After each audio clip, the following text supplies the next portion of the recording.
Welcome to WFUZ-TV, the People's Voice podcast. I'm Blair Castro, here with Thomas Jenkins, and we have Terry Waters in the studio with us. He's running for Alabama State Senate, District 22. Yes, ma'am. Mr. Waters, thank you so much for joining us. Thank you so much for having us. Blair, Thomas, it's awesome to be here. Good to get to speak to people. It's hard to get in front of voters. We appreciate you driving all the way down here to Gulf Shores and, fearing off the traffic in this time of day, so it means a lot. No, it's all good. Good to be here. So let's talk a little bit about where you're from in the county, your district itself, which is sort of the one right next to us, and what motivated you to kind of jump in this race right now. Okay, so as you said, District 22, and that is all of Escambia County, and I'll talk about the voting blocks even. So Escambia County is 22% of the voting block. Then let's move to Central and North Baldwin, which is about 46% of the voting block. There's a piece of Mobile in there, it's about 10%, and then it's all of Washington County, 22% of the voting block. It's a very rural area, but it still represents about 145,000, 150,000 people. So still a lot of people. How do they even make those districts? Sometimes I think that's really confusing, like the way they're drawn. It's very confusing, especially in the Foley area because it zigzags. I do have Alberta, Lillian area, but it does a little cutting in and out. The best thing I could say if you're a voter and you're interested and you've either been in Greg Albritton or Chris Elliott's district 32 or 22, but you can also go to it's the Secretary of State website, and that way you can find out what district you're in for the state senate. You'd be surprised how many people don't even know who their representatives are, as you probably are learning on the campaign trail. I asked if I was running against Tommy Tuckerville. Chris Elliott, a lot of people, of course, think I'm running against him. His name is, I feel like, better known in our county than even my opponent. So it's getting the word out there, and I don't think I answered the rest of your question. I just don't feel like the District 22 has been represented, especially in the Baldwin County area. When I considered this, I was asked a long time ago to run for this office, and it was very comical. I laughed at the thought of it even. And as I started looking at it more, getting asked more, pushed a little harder, I actually started looking at people that might be interested, and I had a few people come forward, and the reason is we kept asking who's your senator, and they either said Chris Elliott or who knows. These are people that vote. So I'm not just asking anybody. I'm asking people who have always voted, and they just don't feel represented. So anyway, some of the other folks, and I say it comically, but it's a true statement. I shouldn't say it, but I'm about my third choice. I was like, I didn't want to do this. But somebody needs to step up and do these things. And at some point, my dad said, this is your civic duty. So now jury duty is your civic duty. Voting is your civic duty, but running for office, maybe not so much. But I wanted to be more than a voice and more than one vote. I'm one of them people that I don't complain too much. I try to fix things. So. What compelled you? What was the final straw where you were like, okay, I'm going to go do this? My honest, and you'll hear me say this throughout this, I'm honest. I got called at a weak moment. And from then on, I'm wide open. I have not stopped. I haven't slowed down. I got asked one last time. So the truth is, I said in the end, give me a week and let me think about it. And I'll put some serious thought into it. And I did. And I come back with a no. And then I felt empty inside. And I prayed on it. Me and my wife both, we really talked about it in depth. And I just thought, this is a bad decision. I don't know that I'm ready for this. I don't know that I'm qualified for this. And the more we talked about it, the more I realized, I am qualified. I am somebody who will stand for the people and be their voice. And so when I got asked the final time, I said yes because of the emptiness I was feeling. So, and here we are. I've been wide open ever since, really wide open ever since. Being honest is the best qualification you can have. So I think so. I think that's the one thing we're lacking is honesty and transparency. That is my two right there. I really want to be honest, and I really want to be transparent, and that's not going to change. Nothing's going to change me. I'm not doing this for power. I'm not doing it for money. I have a really good life where I'm at right now. I'm really doing it for my family, my 5 grandkids, the way of life that I've grown up in, and my platform as a farmer and a veteran, and I'd like to elaborate on that at some point. But that's a big part of it too. Yeah, so let's definitely talk about that. Being a farmer and a veteran, I believe you live in Robertsdale, if I'm not correct. I do. Born and raised on a farm in Robertsdale. Funny thing is, my mom and dad are still with us. I'm blessed there. They're 85 years old. I have 2 older brothers, Timmy and Tony Waters. My high school sweetheart, which I married, will be 39 years this year. And then I have 2 adult children who are very successful. And everybody I just named lives in Robertsdale and graduated from Robertsdale High School. And some of them went on to college, my kids did. And we all live within a half mile of each other in Robertsdale. So we really got a good life. That's another thing that I want to preserve. So I could keep going with that if you want me to. Yeah, we just drove through Robertsdale today, actually, and I was like, man, there's some really nice places out here in Robertsdale. I love how rural it is, and I hope, we do have people, especially people who are really embedded in the community, willing to fight for that, to keep it that way. That's right. Well, and it's hard to do. We live in paradise, and everybody's realizing it. And you can only control growth so much. I don't envy the commissioners and their jobs that they have coming up. It's pretty tough to find the right things to do to control the growth in this county. I'm hoping we get some people in there who are really interested in it. I hope that with candidates like you and with the things that we talk about on the show, that we can kind of put back in people's minds the importance of preserving land that food pops up out of. It's really that simple. Why? It's like putting linoleum over hardwood floors. Why the hell would you want to completely concrete over high quality soil when we're in, for example, a beef shortage? That's been Absolutely. Top news for a while. Well, so as I said, I grew up on a farm. I live on a farm now, which took a lot for me to get back out to the farm. Me and my middle brother, we kind of had to work at it. My oldest brother always stayed on the farm, helped my dad. So I grew up on a hog farm, and I'm going to elaborate on that a little bit. So we got out of the hog farm about 96. We started the nursery, Waters Nursery, in late 98. We started on a little piece of ground. The whole family worked, nights, weekends, kids worked, everybody worked. If you've ever or know anything about farming, work ethic is a part of it. Mm-hmm. It infiltrates a lot of good things growing up on a farm. And it's a hard life, but it's a good life. But anyway, so we grew the nursery. The nursery's about 150 acres now. Me and my 2 brothers and my dad are equal partners. My middle brother Tony is the president, because we had to name somebody, and he had the most experience. And anyway, so now my son is running the nursery. He's the general manager and doing an outstanding job. He gave me time to do this. I haven't thanked him yet for that. I don't know how that's going to work out. But back to the farming part. So we're losing our farms at about 8% a year. That is a national number. And I think it's largely in part to farming is the only business I know of where everything you buy is at retail. Everything you sell is at wholesale. So you think about that for a minute. I mean, how can any business survive with that in mind? You think about my dad was selling corn in the 70s for around the same price as we are today. Now you think about the input cost, fertilizer. I mean, it doesn't matter. Name anything, y'all know. Right. Everything's went up. Mm-hmm. And we went through the 80s, which was awful. And a farmer that's out there, there was some times there where farmers could make a little money, but you better put it back if you want to continue to farm. Because that's a big part of it.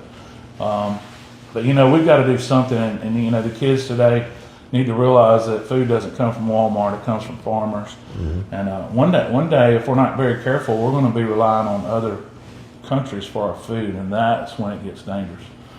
I hate to see Baldwin County changing like it is. With that said, I also believe in property rights. I understand. So what people need to realize is, some of these farms being sold, they're not making money. how do you talk your son into staying in the farming business when there's no money involved and he can sell and have generational wealth? Yeah. It's a hard argument, you know. So I get both sides of it. I want to preserve Baldwin County, but at the same time, I respect their rights. So anyway. So I want to ask a little bit about your time in the Army. You are an Okay. Army vet. Yes. How do you think that kind of prepared you for this? Now you're running for office. How does those leadership skills kind of transfer?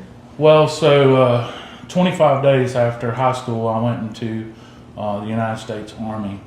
I did not go in the Army to see the world and for a vacation.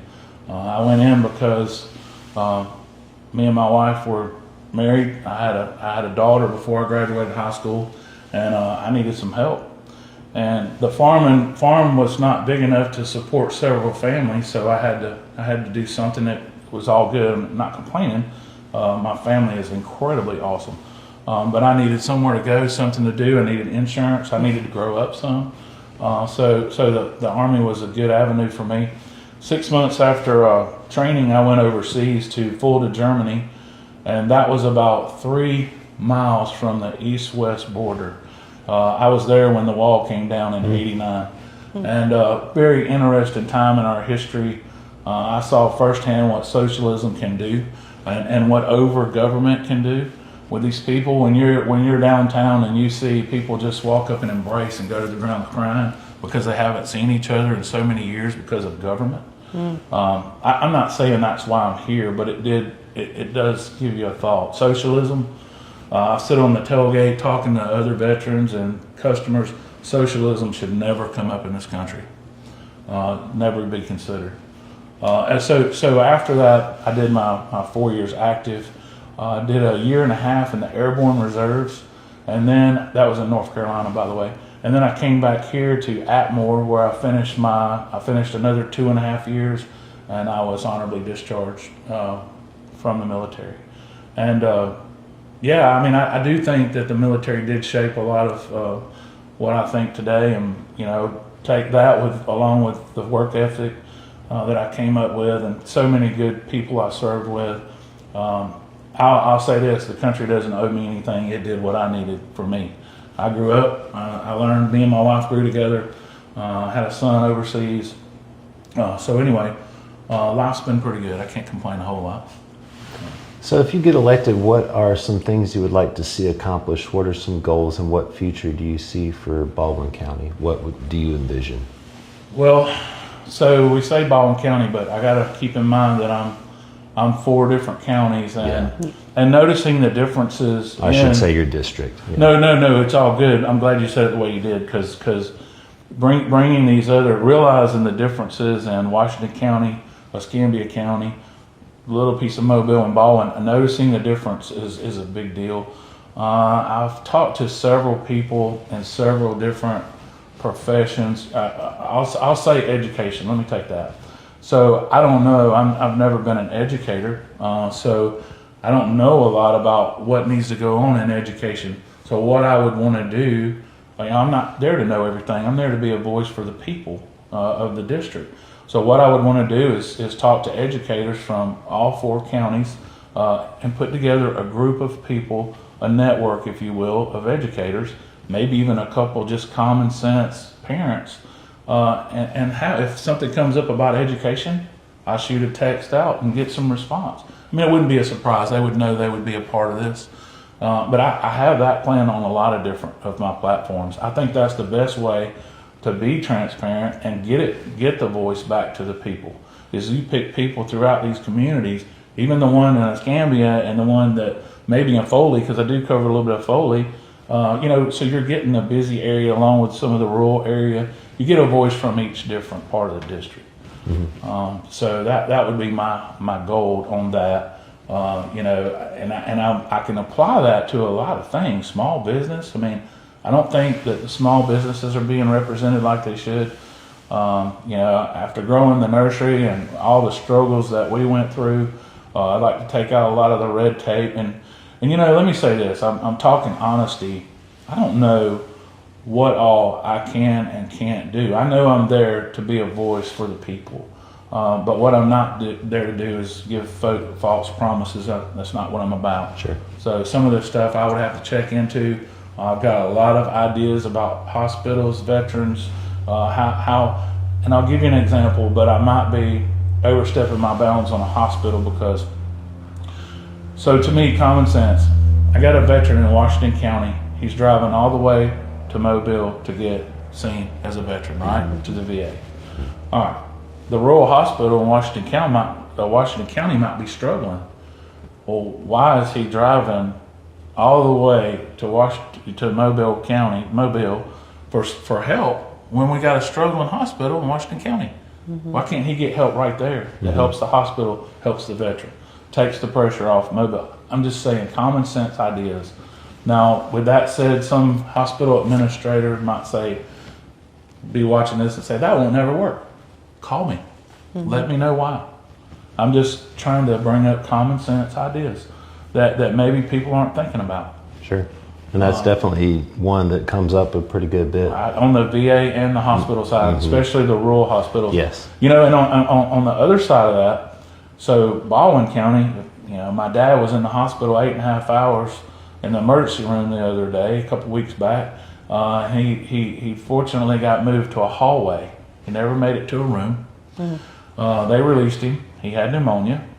He should not have been released. And I'm not dogging the hospital. I'm really not. They're doing all they can. They're full. They've got a lot of people. It comes with the growth. We're outgrowing our hospitals, infrastructure, schools, everything. But so they released him. The next day we had to take him to a different hospital where he stayed for 3 days.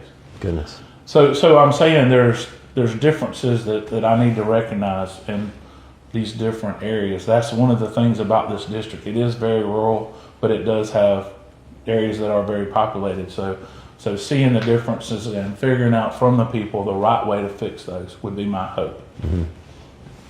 So you are endorsed by the Farmers Federation.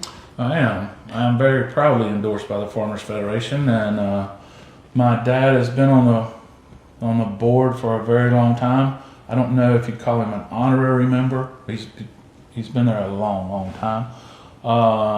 I'm proudly endorsed by them. So to say that I'm proud of their support, they're my only endorsement that has support behind it. I had to go to each different county, talk to those folks to be endorsed, to get their endorsement. So in other words, if you're running a countywide election, you have to go to Baldwin County to get endorsed. Well, in a statewide or election like this, I had to go to each county in the district and be endorsed. But you know, I'll say this: there's support behind me, and I hate saying PAC money, but farm PAC. I've lived farm PAC. It's not outside money. It's who I am. It's who I admire. Anything that comes up to do with farming, I will be ears to the ground listening. If they were to come to me and I didn't agree with them, I would still have the option to say no. In other words, me saying that, I'm not bought. I've never run for office. I haven't been in office since 2002. I haven't been a senator since 2014. I'm not the chair of finance. I'm not supported by dark money, and I'm not sending mail-outs every day. At about $20,000 a piece. Anyway, I'm not that person. Yeah. Which is, I think, is probably what we need. So it's not that person. Yeah. The PAC money too. People get onto us.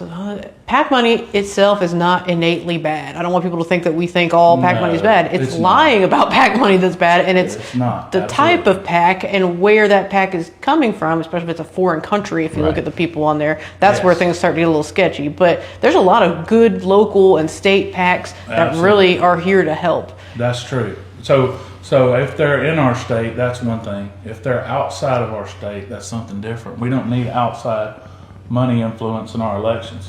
We do not. We just were looking at a candidate's monies from PACs, and they were coming in from Minnesota, Wisconsin. Why is Minnesota? First of all, show me a Republican that lives in Minnesota. Why are they sending an Alabama candidate large amounts of money? Well, and I would say this, on any mailer, and I hate to say this, I'm going to have a couple coming out too. It's a way to get your name out there. But I would say follow the money. When you get mine, follow the money. Follow it on anybody's mailer. Follow it. You'll get to the root of it. I mean, you'll see where it comes from. And I'll go on and talk about gambling if y'all are okay. I was just going to ask about that. Okay. Speaking of follow the money, let's go into the gambling issue. In this current one, the money is coming from outside gambling, and I've been called out recently, so that's why I'm really wanting to focus on this. I'm going to double down on this. I'm a no on gambling. Let me say it again. I'm a no on gambling. Now, when I started this just a few weeks ago, I was on the fence, especially about the lottery. Why would I not be for something that was bringing money to our state? Well, this is why. There is the lottery and there's predatory gambling. They're not differentiated. They're the same. So the lottery and predatory gambling are the same thing. There's 3 classes of gambling.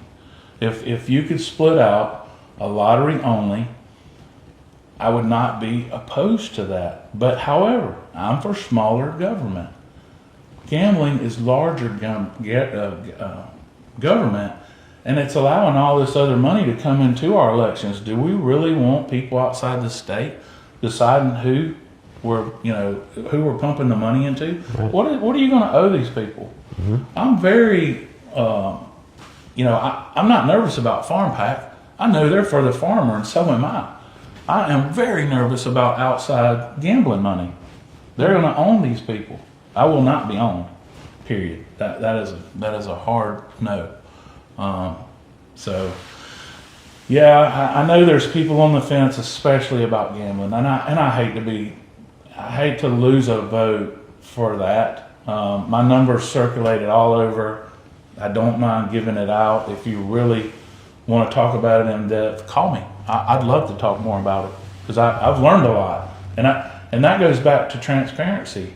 Has anybody out there listening ever heard what I just said, that lottery is tied to predatory gambling? I've never heard that much.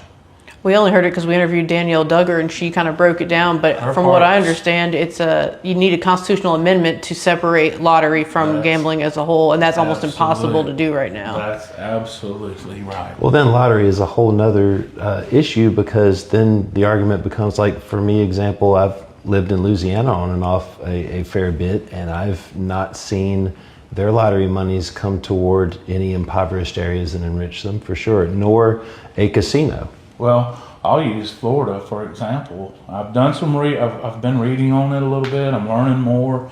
Florida, I think, has done a better job with gambling. They have, I might be wrong, but I believe they have what we have with the lottery.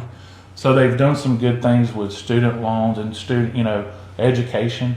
But they also have had a tremendous rise in addiction and different things. I mean, and that's a lottery only. We're talking about predatory gambling. And now, just to clarify for the audience, when you say predatory gambling, what does that entail? I'm talking about so when you go to Atmore, and I've been there. I don't want it to be that I'm on my high horse. I've gambled. My family gambles some. Hey, we farm. We gamble every day. We have a small family. We gamble a lot. Yeah. Every time we do something, it's a gamble. But I'm talking about like the sports betting, table gambling, all the different things that this brings in. And let's look at Mississippi. Now, I'm not dogging anybody from Mississippi, but the things that strive over there around those casinos, to me, are pawn shops. I don't see a whole lot of other thriving businesses around that area, right? Yeah. Well, that money that they bring in, it does not stay in that state. It leaves the state. Yeah. That's what I'm talking about. Why would out-of-state people be pouring so much money into Alabama politics if the money was going to stay here? Right. I'm sorry. And that goes back to transparency.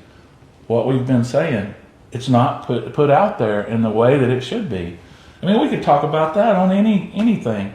The facts are not out there for the voters to see it.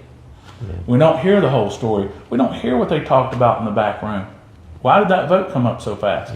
You know, why is it that we can have 3 PSCs on one day and 7 on the next, and the bill passed in a few days? And then let's talk about this. You know, my opponent threw up solar. I'm going to get this passed. Hey, hit me in the nose, and all right. He did not get it passed, and I think he did it as a ploy to get reelected. Hey, you did as much, and you did as much, and I did as much to stop solar as he did. That's a fact. So actually that's interesting because I kind of felt the same way. He came out there with this bill that was going to, like, you know, save this Stockton area from solar farm, but it was more of a, you know, media. It was a false hope. Yeah. And that's wrong. He was, that's not right. I will never do my voters that way. The vote means too much to me. To represent the voters means too much to me to do that. I'm not playing politics. The Silicon Ranch people came and they said that bill was laughable and there was no way it would ever succeed, and that's exactly what it was. Unfortunately, they were right, because in the end, that's not the legal recourse for this, and it was kind of meant to garner support and attention, and I didn't appreciate that either. Well, there's I met with those folks too, and if I say their platform the way they said it, people will understand me thinking that I'm for solar farms, and I'm not. I ask a lot of questions, and I'll tell you what I ask. I ask what government money is supporting these solar farms. And they said in the past there's been some green things that government dollars, our money, did support. I think it was June or July that money's out. So that money will never be applied to what's going on in Stockton, okay? The other thing is, I asked, do you buy the land or do you lease it? They're in the process of buying the land. It's not a done deal. It was $5,000 an acre, $22.5 million, 4,500 acres. They were going to develop 2,000 acres of it. They were going to do a wetland delineation, making sure that no runoff got into our waterways. And at no point with me saying this, don't assume that I'm great with solar farms. I'm just telling you. Well, I'm telling the voters what I think they should hear. All right. I asked, how long do these solar panels last? Because at first I heard 8 to 10 years. I'm like, wow, they're tearing up all this property for 8 to 10 years. Right. Then I heard it was 40 years, and then I asked, what's the revenue over a 40-year period? And he, without question, told me $50 million. I did not sit in a 4-man little group. He was telling the Farmers Federation this because we called him we wanted to know what does this entail. And so I'm trying to think what I've left out. Oh, there would be a barrier around the property so you wouldn't pass by and see solar because it's not pretty. Do I want to live next to solar? No, I don't. I would probably make some people mad. I would rather have that than a D.R. Horton subdivision where I got sewer, water, power, traffic, schools over, Yeah. So there is that thought. And I know that I'll catch some heat over this, but I believe in your property rights. I don't think government should come in and tell you what you can and can't do with your property. And I'm having trouble. I'm for less government. I'll say it over and over. I think government needs to stay out. I don't believe in red tape. But at the same time, I do believe in regulation. So there's a fine line there where you don't want to over-regulate someone. But I'm, hard to say. I don't know which side to take on that. But at the end of the day, I'm less government. So how do you feel about term limits, speaking of less government and overreach and things like that? That was going to be part of my platform when I started, was term limits. And then the more I've gotten to think on it, we've got term limits. It's called the vote. I'm asking for District 22 to hire me to be their voice in Montgomery. And they have the power to vote me in or hire me and decide I'm the man for the job or keep the guy who's been there since 14. So that's term limits.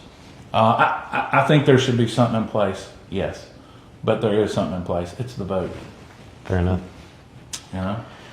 So going back to some of your platform points that are on your website, how are you when it comes to supporting law enforcement and first responders and maybe some of the ICE immigration issues that are going on right now in our area? Well, to answer that in a nutshell, any way I can, any way I could support them, I would. And that's working with municipalities and police chiefs and, our sheriffs in the different counties, which I have met. I haven't met the Washington County Sheriff, but interesting thing up there, he's retiring and there's 8 people running for office for sheriff there. Oh, wow. That's a lot. It is, and I hope it brings some people, my voters, out in Washington County. We'll see how that goes. Yeah.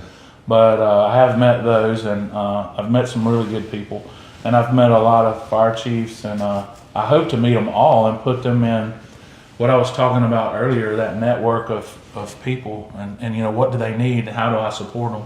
And I think it starts with the mayors and just getting out and talking to folks.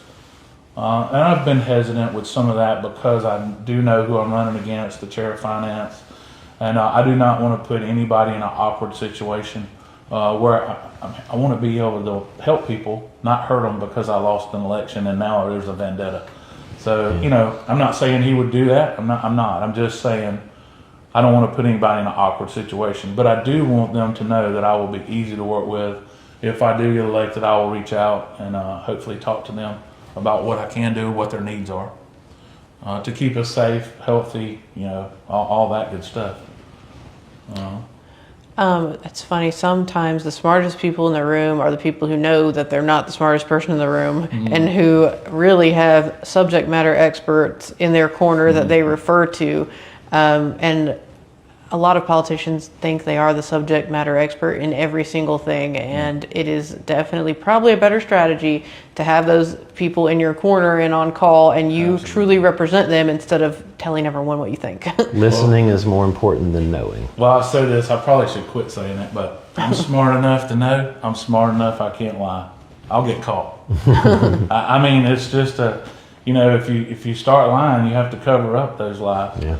And I think it's just so much easier to tell the truth. Absolutely. And it feels better. And hey, even, I want to be transparent. I want to be the guy that calls you back, answers the phone. We talk about your issues. I'll tell you up front if I can help or if I can't. And if I can't, I want to refer you through the contacts that I've made just running for this office. I've met a lot of people. And I'd say this, win or lose this election, I'll be able to help a lot more people than I could before.